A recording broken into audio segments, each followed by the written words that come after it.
Todo culto é da palavra, mas esse aqui é da palavra e os livros da Bíblia na sequência. E hoje nós estamos em 1 Crônicas.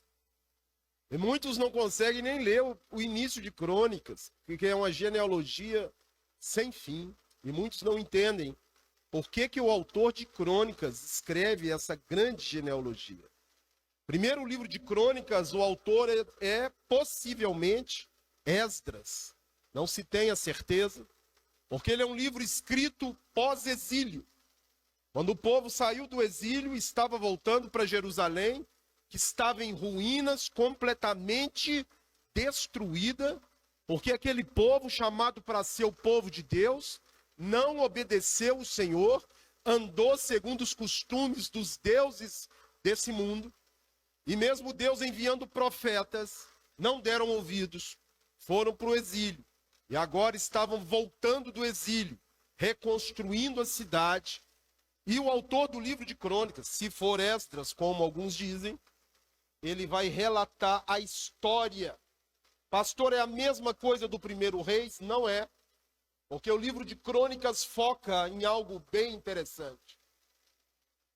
Deus, só tem uma coisa que Deus nessa noite pode desagradar de você. E o que é, pastor? O meu pecado? Lógico que Deus não se dá com o pecado, mas para o seu pecado tem uma solução: o sangue de Jesus. Mas para uma coisa não tem solução.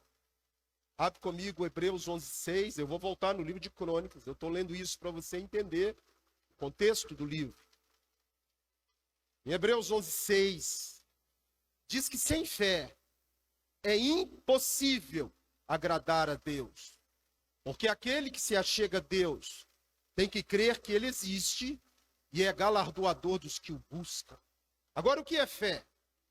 Hebreus 11:1 diz o que é fé.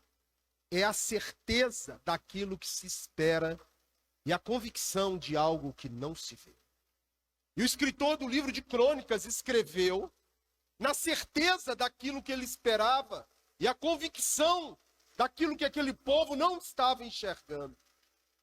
Eu fico imaginando você voltar de um exílio de 70 anos, carregando a sua família, e chegar num lugar onde você morava, tudo queimado, tudo destruído, e falar assim: nós vamos recomeçar, porque nós temos uma certeza: o Messias vai vir, o leão da tribo de Judá, o prometido vai chegar e vai implantar o reino para nós. Era isso que movia aquele povo. A esperança, a certeza que nenhum projeto de Deus pode ser frustrado. E que Deus não mente, aquilo que Ele promete, Ele vai cumprir. E o que tinha de tão especial no livro de Crônicas, que o povo se apegou de tal maneira que não importou da cidade estar queimada, tudo destruído, e falou: nós vamos pegar no pesado, vamos reconstruir, vamos fazer o santuário de Deus de novo e vamos adorá-lo. O que movia aquele povo? Esse livro é um livro de promessa. Amém? E a fé é a certeza que essa promessa vai se cumprir. Eu não sei se quando Jesus voltar eu vou estar vivo, mas eu tenho certeza que Ele vai voltar. Amém? Pastor, a sua esperança é nesse mundo? Não. É no governo? Não. A sua esperança é em quem? No Rei dos Reis, no Senhor dos Senhores, naquele que é, que era e que vai voltar para me tirar daqui. Então aquele povo também tinha sua esperança, baseado em promessas. E o livro de Crônicas começa falando de Adão. Olha só, lá atrás, Adão. E por que o escritor fala de Adão? Porque a primeira promessa da restauração da humanidade está em Gênesis 3,15. Quando Deus fala que a semente da mulher vai esmagar a cabeça da serpente. E dali em diante há uma genealogia. E o escritor de Crônicas vai nessa genealogia, mas ele mira em uma tribo. Qual tribo e por quê? Muitos cristãos leem a Bíblia e não entendem. Por exemplo, abre comigo Apocalipse 5. Você vai ver duas coisas por que o escritor de Crônicas fez questão de fazer uma genealogia de Adão, de Judá, dos sacerdotes e de Davi. Primeiro Crônicas é um livro falando da vida de Davi até a morte dele. E o escritor tirou os pecados graves de Davi. Você não vai ver falar do adultério, dele colocar Uzias para morrer. Não vai. Porque ele não queria matar a esperança de uma promessa sobre Davi. Abre comigo Apocalipse capítulo 5. E você tem que entender que a Bíblia ela é toda linkada. E o livro de Apocalipse 5 diz o seguinte, verso 4. E eu chorava muito, porque ninguém foi achado digno de abrir o livro, nem mesmo de olhar para ele. Todavia, um dos anciãos, a palavra ancião é presbítero, tá? Chamado também de elder. Os mormons usam o nome elder. Elder é ancião, presbítero. Ó. Não chores, um dos anciãos me disse. Não chores, eis que quem? O leão da tribo de Judá. A raiz de quem? Davi. Venceu. Por quê? Faz questão de falar leão da tribo de Judá, raiz de Davi. Que título que é esse que Jesus tem, que o escritor de Crônicas preocupou em narrar em 9 capítulos de genealogia? Creio que você vai ler o livro de Crônicas agora com outra visão. Que é isso que ele está falando? Leão da tribo de Judá? Há mais de 900 anos antes de Cristo. Um homem chamado Jacó, que teve o nome mudado para Israel. Antes de partir desse mundo, ele chama os seus filhos. Começa a abençoar cada um deles. Mas em um especial, ele vai dar uma bênção diferenciada. Porque ele fala sobre cetro. Cetro é o que um rei usa. E todo o povo de Israel não poderia ajoelhar diante de imagem, nem de homem algum. Então, quando você vê essa bênção, você vê que por trás dessa bênção é mais do que um homem como Davi. É alguém muito especial. Abre comigo Gênesis 49, verso 8. Se você não sabe, o estandarte da tribo de Judá é um leão. Um leão é o estandarte. E aqui diz Judá. E o nome Judá veio porque quando a mãe dele teve ele, falou assim, outra vez louvarei o Senhor. E Judá tem a ver com louvar ao Senhor. Judá, teus irmãos te louvarão aqui, ó. A tua mão estará sobre a cerviz de teus inimigos. Os filhos de teu pai, todas as outras tribos, se inclinarão diante de ti. Como vão inclinar diante dele se não pode prostrar diante de homem algum? E ele continua, verso 9. Judá é leão, leãozinho, da presa subiste, filho meu. Encurva-te e deita-te como leão, e como leoa, quem o despertará? Presta atenção agora. O cetro. O bastão de rei não se arredará de Judá, nem o bastão de entre os seus pés, até que venha Siló. E a ele agora vai obedecer quem? Todas as nações vão ter que se curvar diante de quem? Judá morreu, está sepultado. Só que Deus preservou descendentes desse homem. E o livro de Crônicas vai narrando essa descendência. Mas tem um descendente dele que Deus fez um juramento. Olha, Deus jura. E o escritor de Crônicas, que é bem depois do livro de Salmos, se é Esdras, Esdras é um escriba. Se você não sabe o que é um escriba, é um sacerdote encarregado de copilar as escrituras. Olha só. Então esse homem tranquilamente sabia de uma promessa. Uma promessa que estava escrita no livro de Salmos e que Deus vai repetir no livro de Crônicas e de Reis para um homem da tribo de Judá. Esse homem, ele é ovacionado até hoje por Israel. Na época de Jesus, ele era ovacionado porque foi o rei mais querido e lembrado de Israel. E o que o Salmo diz sobre este homem? Abre comigo o Salmo 132, 11.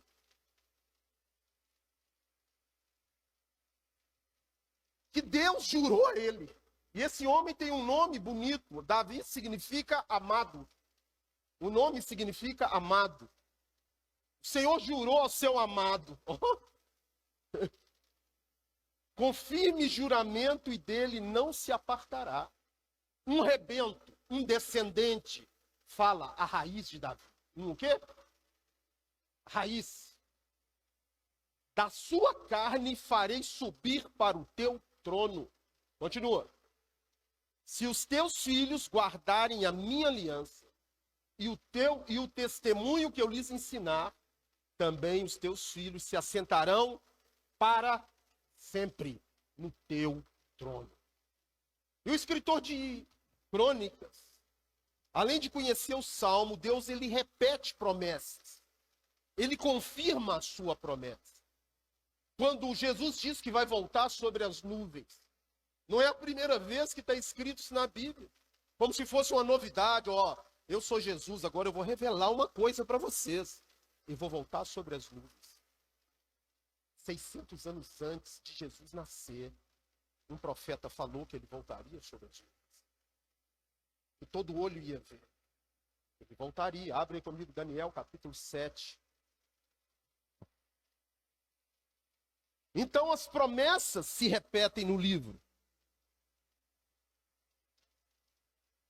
Daniel, capítulo 7, verso 13. Daniel 7:13.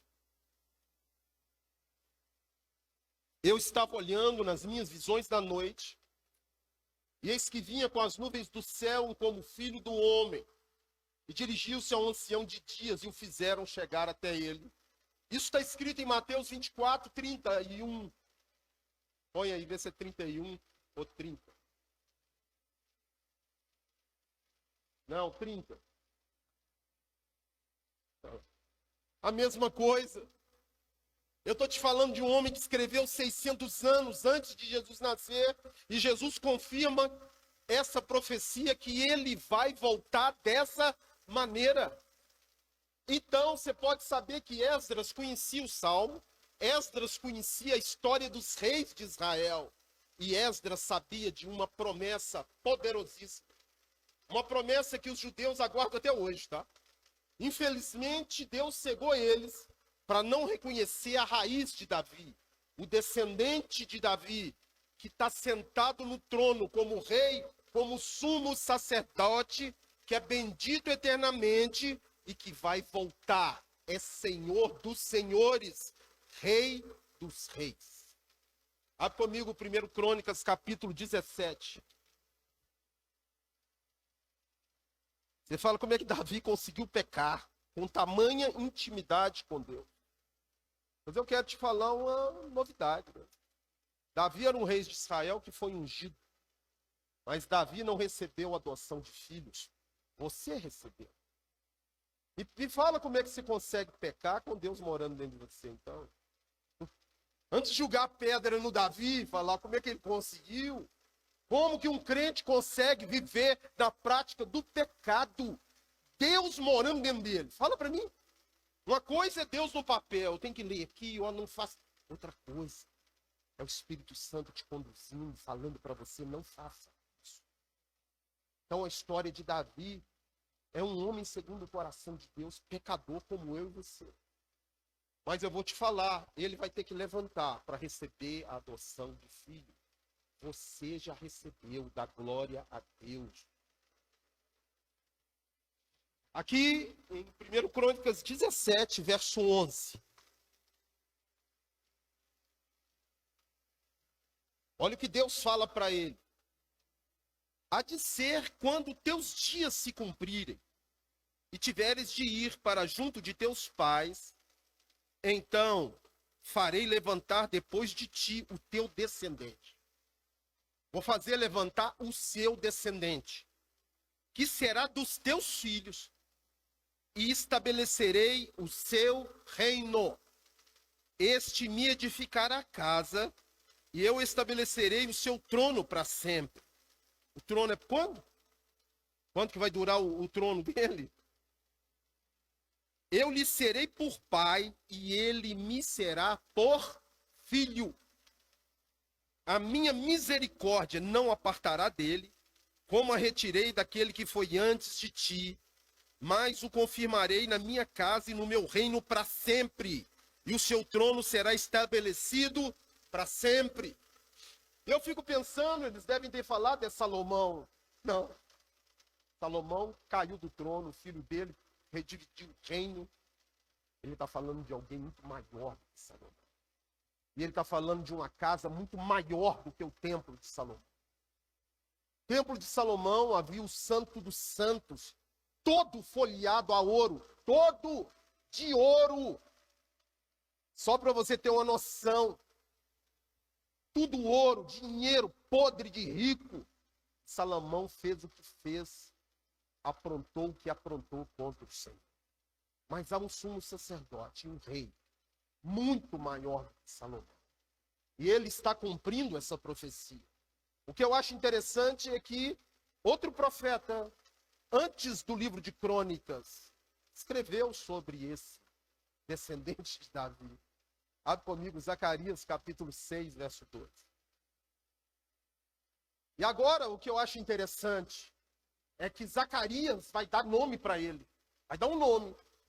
Um nome que você nunca prestou atenção, porque você não sabe hebraico, então você não presta muita atenção nos nomes.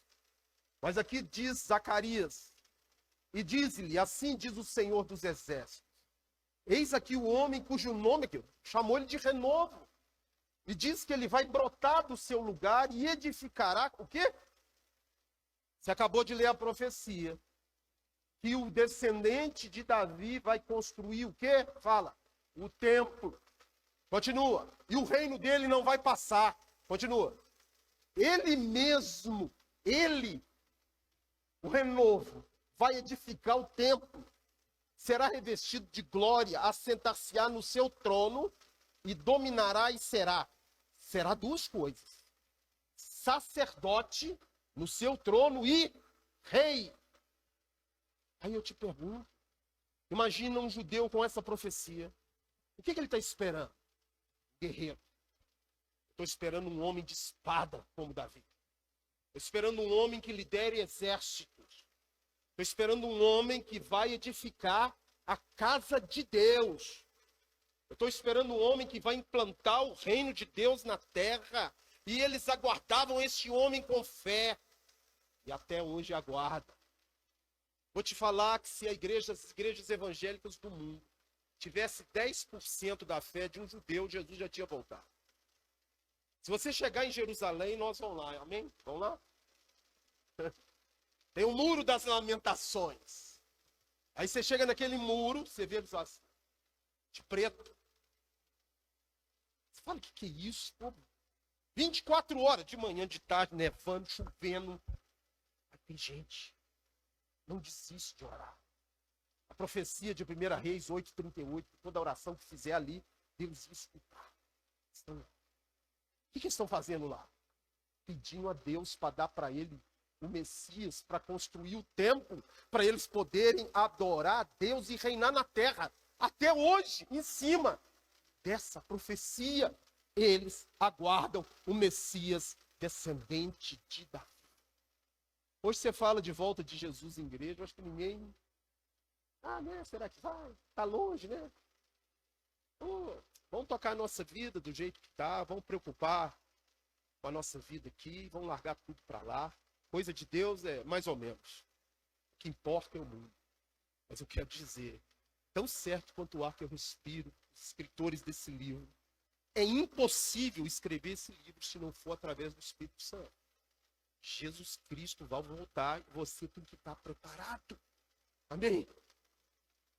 Quando ele veio a primeira vez, ninguém estava preparado, nem os que andaram com ele estavam preparados para aquilo que ele falou. Eu vou ressuscitar depois de 3 dias. Sabe quem acreditou nele? Ninguém acreditou nele, ninguém. Mesmo vendo ele curar, mesmo vendo ele ressuscitar. Eu te pergunto, esse povo aqui do Antigo Testamento tinha uma expectativa.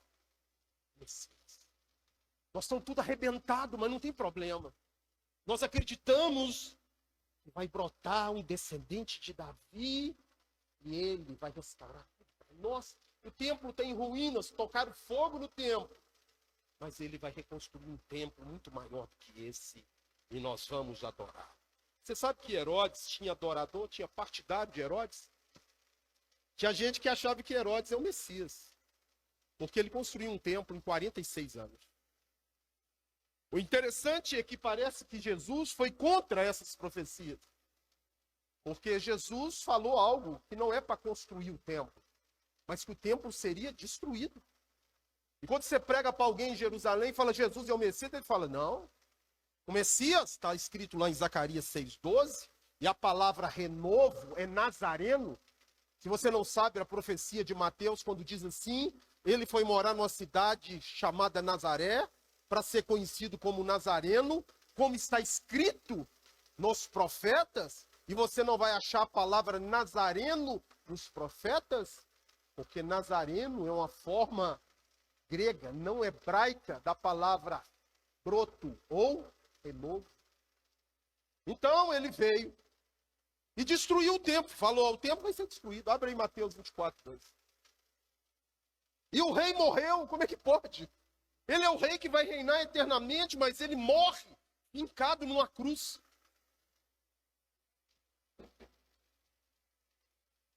Mateus 24:2.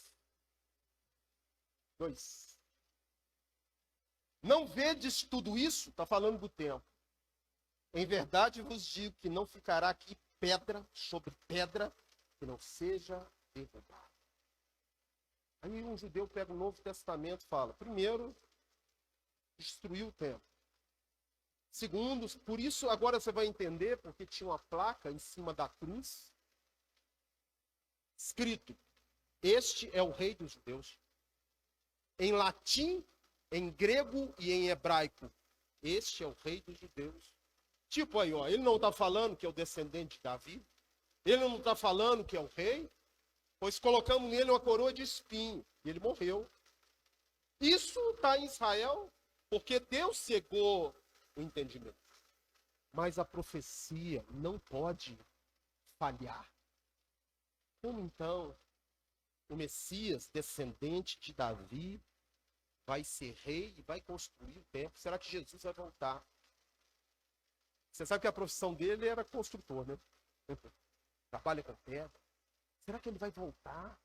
Vai vestir a roupa dele de artesão, marcar com os buracos do escravo, e vai lá em Israel começar a construir um templo para as pessoas adorarem a Deus? Pois Deus não habita mais em nenhum santuário feito por mãos, mas ele está construindo um templo. E ele é Rei dos Reis, Senhor dos Senhores. Porque a luta não é nessa esfera só, a luta é travada em outra esfera. E Jesus venceu em 3 esferas. Ele venceu na terra, ele venceu no céu e ele venceu debaixo da terra. Ele é Senhor do céu, da terra, do inferno, Senhor do universo. Abre comigo Filipenses capítulo 2, verso 9. Você lê uma profecia que todos os povos vão ter que se dobrar diante dele. Ele venceu, pelo que também Deus o exaltou sobremaneira. Ele deu um nome que está acima de todo nome. Continua. Para que ao nome de Jesus se dobre. Todo o quê? Você não pode se dobrar diante de homens, mas você deve se dobrar diante de Deus. Amém? Olha lá. O leão da tribo de Judá, a raiz de Davi, o broto ou o renovo vai voltar. E ele não vem como cordeiro que tira os pecados do mundo. Ele vem como rei, como sumo sacerdote. E se você não sabe, o rei de Israel também é juiz. 3 papéis. Rei, sumo sacerdote, juiz. E o templo, pastor? Agora que eu sei que ele é rei, está cumprindo as profecias que Deus jurou a Davi, prometeu a Davi, e o reino dele nunca vai passar. E aí? E o templo? Primeiro você tem que saber que ele é sumo sacerdote. Abre aí Hebreus 5:10. Ele foi nomeado por Deus sumo sacerdote, segundo a ordem de Melquisedeque, não é segundo a ordem de Arão. Hoje nós temos um rei que é o nosso irmão mais velho, sabia? Sabia que ele é o seu irmão mais velho? Todos nós aqui que entregamos a vida para Jesus somos filhos. Mas nós temos o primogênito de uma nova família. E se você não sabe, quem manda no clã, quem manda em toda a tribo, no clã, é o primogênito. Abaixo do pai é o primogênito, ele é o líder, ele é o chefe da família. Antigamente, quem é da roça, se pegava o primogênito, dava para ser padre. Quem lembra disso? A moda, o orgulho era ter um padre. Em Israel, o orgulho é ter um rabino. E Jesus é um rabi, o primogênito. Agora Deus pegou ele, mudou ele, transformou ele, para ele entender o que é essa família que vai subir. E aquele que era o unigênito, o que é unigênito? Único. Passou a ser o primogênito. Abre comigo Romanos 8:29. Romanos 8:29. Aos que de antemão conheceu, também os predestinou para serem conforme a imagem de seu filho, a fim de que ele seja o quê? Entre muitos. Então nós temos um rei, um sumo sacerdote, um juiz, que tem todo o poder. Não é algum poder, não. Fala, todo. Manda em capeta, em inferno, manda em tudo. Todos os governos da terra, quem manda é ele. Ah, o capeta está dirigindo, porque votaram no capeta, o capeta está dirigindo. Mas quem manda acima dele é Deus. E por que ele permite? Porque amor não é obrigar ninguém a fazer nada. Deus é democrático, não é comunista. Ele é democrático. Você votou nessa pessoa, elegeu, então você vai ter um rei que você merece. E a Bíblia diz que quando o ímpio governa, o povo geme. Quando o justo governa, o povo se alegra. Deus não vai interferir na sua escolha. Ele pode mudar a sua escolha através de oração e jejum. Sará a sua nação, a sua terra. Amém? Mas vamos continuar então. Então, Jesus veio, Rei dos Reis, Senhor dos Senhores, venceu, está sentado à direita do Pai, é o descendente de Davi. E o que mais? Tem que construir o templo. Aquele povo em Crônicas estava esperando, aguardando. Esdras, ele vai vir agora. Quem é Esdras? Eu fico pensando se nascia um descendente de Davi, eu já olhava. Será que é esse? Será que é aquele? Será que é aquele outro? Todo descendente de Davi que nascia eles. Só. E há 2000 anos atrás nasceu um descendente de Davi e ninguém ligou. O nome dele é José, sabia? Sabia que José é descendente de Davi ou não? José, descendente de... Ninguém ligou para esse José. Ninguém ligou para Maria. Dois pobretão. Pastor era gente pobre? Era, sim. Porque o sacrifício que eles ofereceram foram 2 rolas ou 2 pombinhos. Mas eram pessoas praticantes da lei. Pessoas que cumpriam a lei do Senhor, e Deus escolheu aquela virgem e aquele descendente de Davi para ser o pai e a mãe adotivo do filho dele, Jesus de Nazaré. Jesus não tem carne de Davi nem carne de Maria, porque se ele tivesse, ele carregaria o pecado. Jesus não carrega nenhum pecado herdado de ninguém. Ele é filho legítimo de quem? Emprestou a barriga, só. Emprestou a barriga. Mas e aí? Aí agora, você fala para o judeu, ele fala, ele destruiu o templo, ele morreu. Mas nós sabemos que ele ressuscitou. Ele reina, que ele vai voltar. E como que eu vejo o reino de Deus? Quando? Quando você ora por um endemoniado, aquela coisa. Você está vendo, não é o seu poder, não. Você não tem poder para nada. É o poder de quem está dentro de você, é o poder de quem te comissionou como representante desse reino na terra, para arrancar pessoas das trevas para a luz. O reino eterno que jamais passará está dentro de você, mas vai ser implantado visivelmente um dia nessa terra. E se eu não estiver vivo, eu creio que ele virá. Amém? E aí, meu irmão? O tempo. Então, no livro de Esdras, eles aguardavam. Esdras, cadê? Chegou? Não. É esse agora? Não, não é esse ainda. E foi passando o tempo. Foi passando o tempo. E aí Herodes pega aquele segundo templo, faz um suntuoso. E o templo é destruído. O templo, Jesus falou, esse templo vai ser destruído. E o templo? Nada do templo. É interessante que um falso Messias vai construir o templo para os judeus. Se você não sabe quem é o anticristo, tá?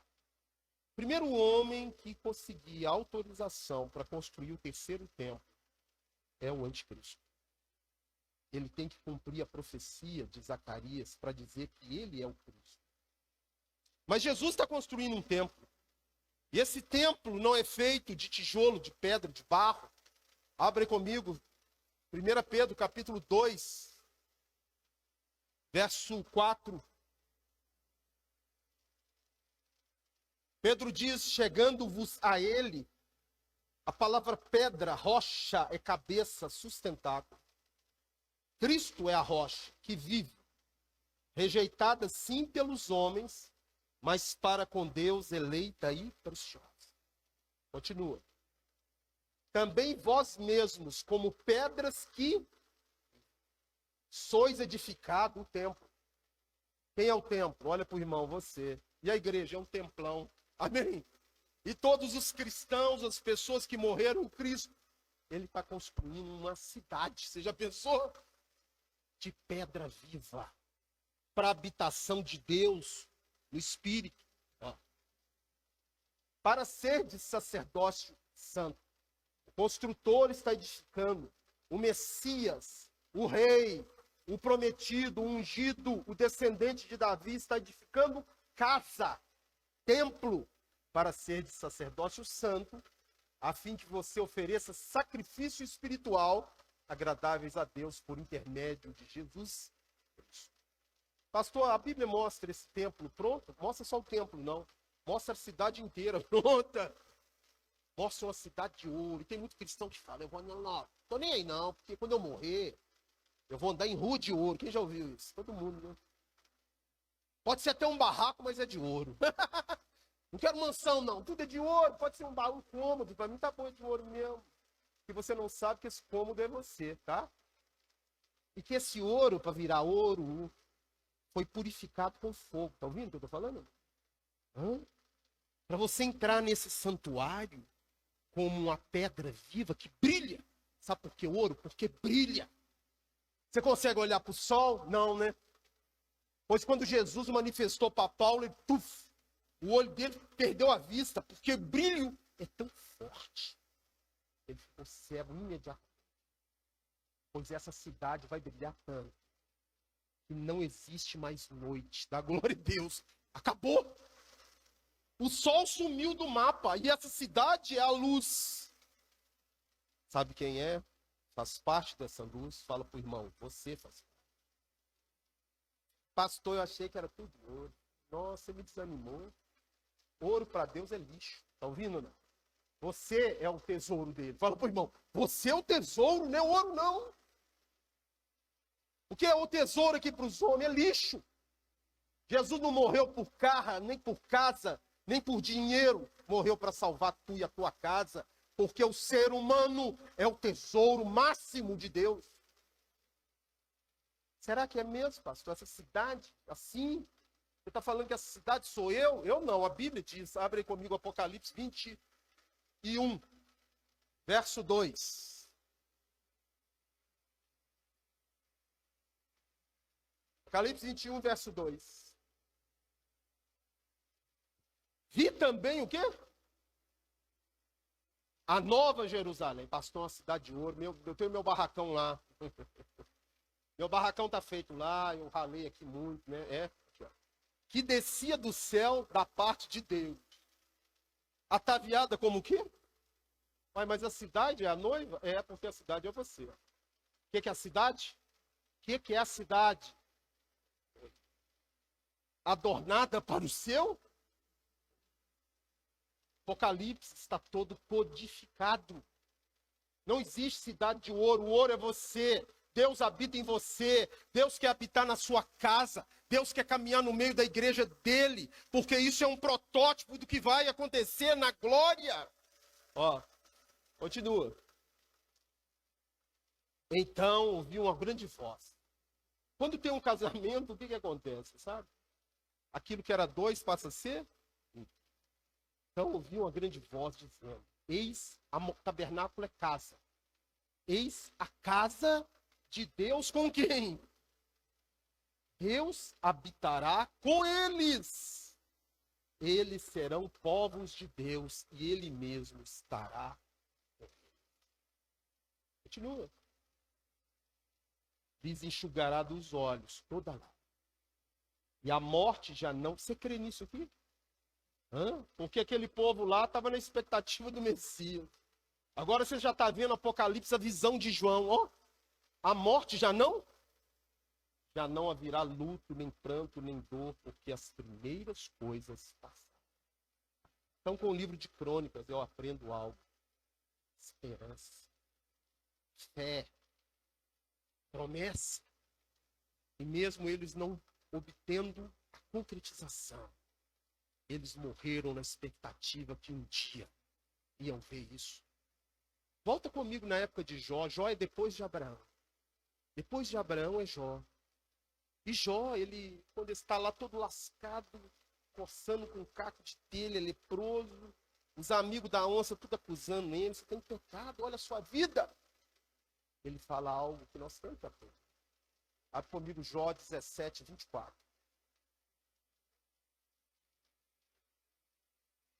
Jó 17, 24. Põe aí para mim.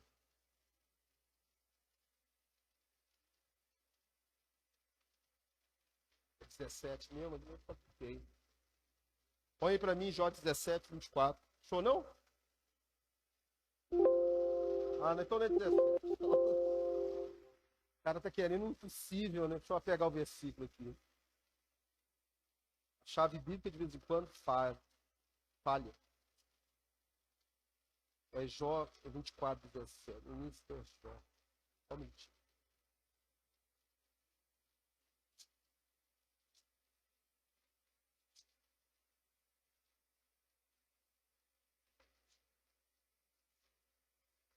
Eu sei que o meu Redentor vive. 19, 25. Vai lá comigo. Jó 19, 25. Então respondeu: porque eu sei que o meu Redentor, o quê? Mas ele não viu o Redentor. Mas ele espera no Redentor.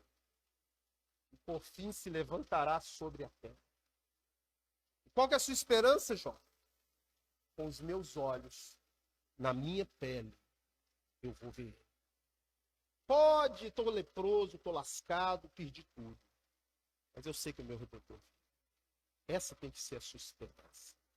Fala para o irmão: o seu Redentor vive, vai voltar para te tirar daqui.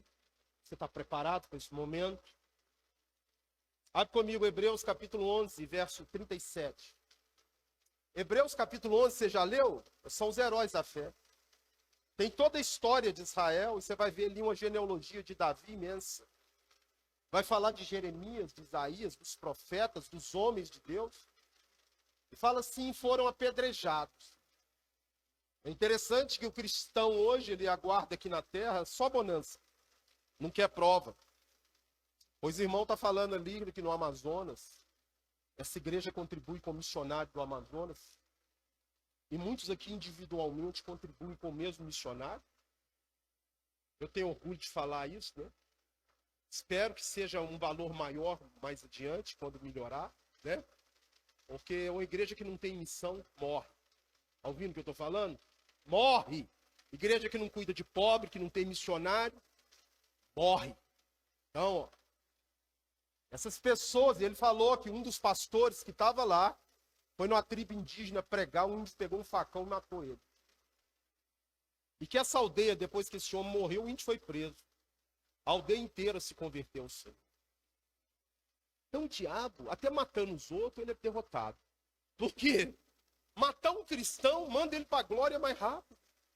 E esse pastor que foi cortado no facão, você só vai ter o mesmo galardão dele se você também for cortado no facão ou morrer por causa de Jesus. Esse pastor hoje está sentado à direita de Cristo, porque ele deu a vida por Jesus, por pessoas. Então, ele não é o primeiro, não. Aqui, ó. Foram apedrejados, provados, cerrados pelo meio, mortos ao fio da espada. Andaram peregrinos vestidos de pele de ovelha e de cabras, necessitados, afligidos, maltratados. Continua. Homens dos quais o mundo não era digno. Errantes pelos desertos, pelos montes, pelas covas, pelos antros da terra. Continua. Todos esses, lá do livro de Crônicas, todos eles que tiveram um excelente testemunho, por sua fé, ó, o Messias vai vir. Vão perseverar que o Messias vai vir. Não obtiveram a concretização, o quê? Não tiveram. Não tiveram. Estão aguardando a concretização. Sabe o que Jesus vai fazer? Vai mandar eles sair do túmulo, todos, levando. Eu sou. A promessa sou eu. Inclusive o Jó. Você viu o Jó falando ou não? Sabe quem vai levantar do túmulo? Pastor, mas o Jó virou pó. Mas a Bíblia diz que Deus vai fazer crescer tendão. Já leu Ezequiel 37 ou não? Vai fazer crescer carne, pele e tudo.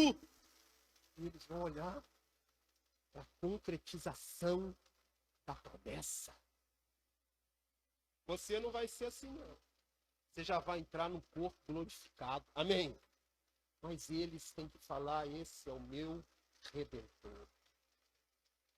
E ó, todos eles morreram sem obter a concretização da promessa. E na época de Jesus, hein?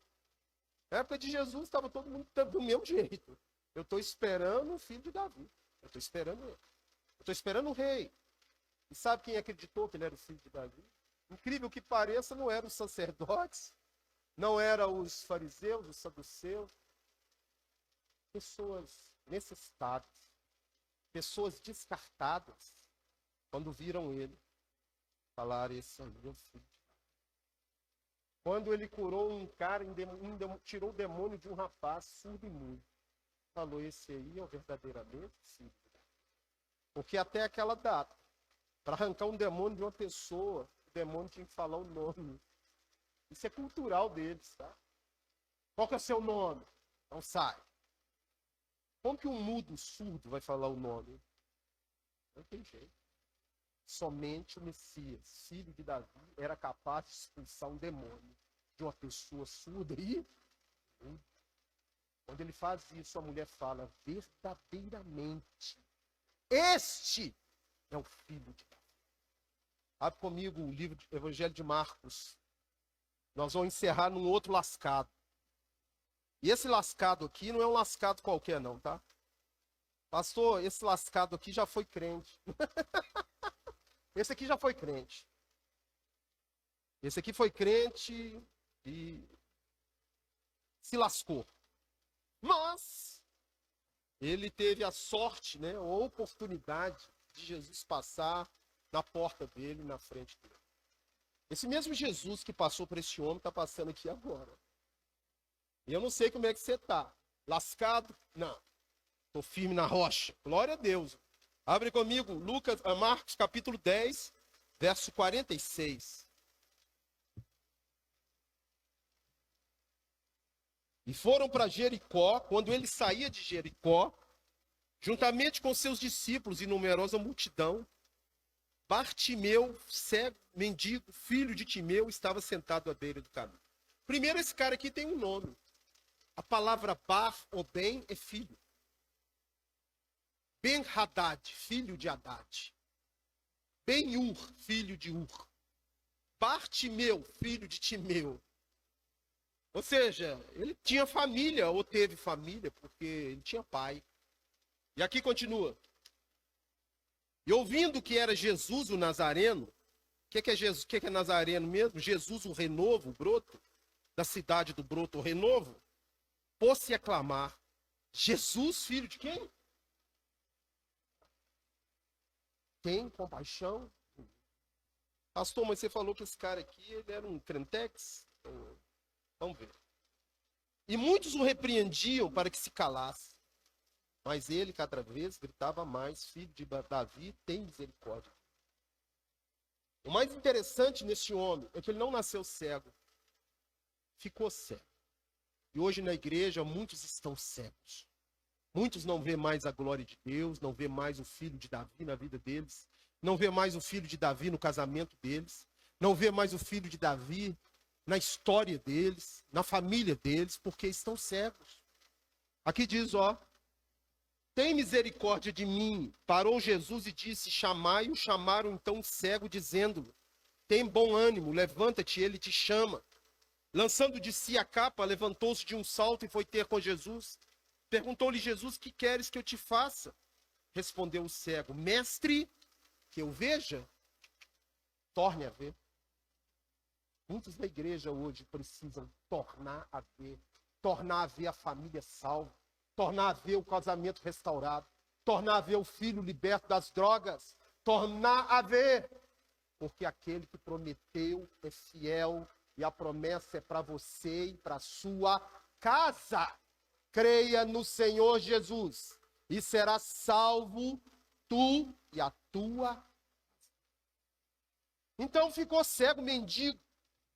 Hoje na igreja está cheio de pessoas mendigas espirituais, que vem num culto da vitória. A vitória você já tem, você é filho de Deus.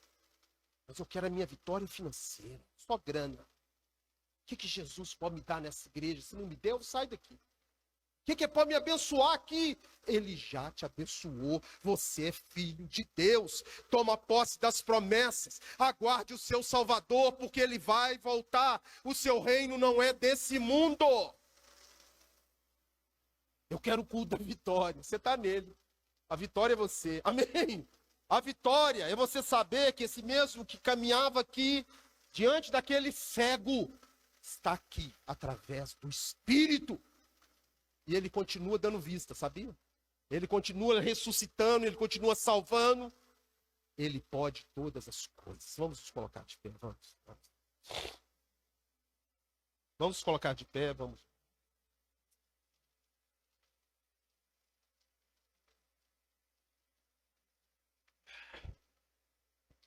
Como se não bastasse a pessoa estar cega, ainda apaga a luz da igreja, pinta tudo de preto, aí ficou cego duplo. Não dá nem para enxergar a Bíblia. Nem a Bíblia dá para enxergar, mas mais nada. Acabou. Mas se você hoje precisa, faça igual o cego. Filho de Davi, tem compaixão de mim. Filho de Davi, eu quero tornar a ver. Filho de Davi, aquela fé que eu tinha quando eu me converti, eu queria rachar a cabeça de todo mundo e botar Jesus lá dentro, eu quero voltar a ter. Amém? Filho de Davi, aquela ousadia, aquela intrepidez para pregar o evangelho, eu quero ter. Filho de Davi, aquele desejo no meu coração de ler a Bíblia, comer a Bíblia, todo dia, eu quero voltar a ter. Tira as algemas, tira a escama. Essa noite é noite de libertação na sua vida. Amém? Receba a libertação do Senhor na sua vida. Torne a ver, torne a caminhar, torne a ler a Bíblia, torne a fazer culto doméstico. Tem alguém aqui nessa noite que precisa entregar a vida para Jesus? Tem? Tem alguém aqui nessa noite que precisa voltar para os caminhos do Senhor? Tem alguém aqui nessa noite que precisa tornar a ver? Pastor, o capeta botou tanta coisa em mim que eu não consigo nem ver mais. Pois o seu libertador está aqui, não sou eu não. É ele. Amém? Tem alguém? Não? Dá uma salva de palmas para o Senhor. Dá? Pode sentar no seu lugar.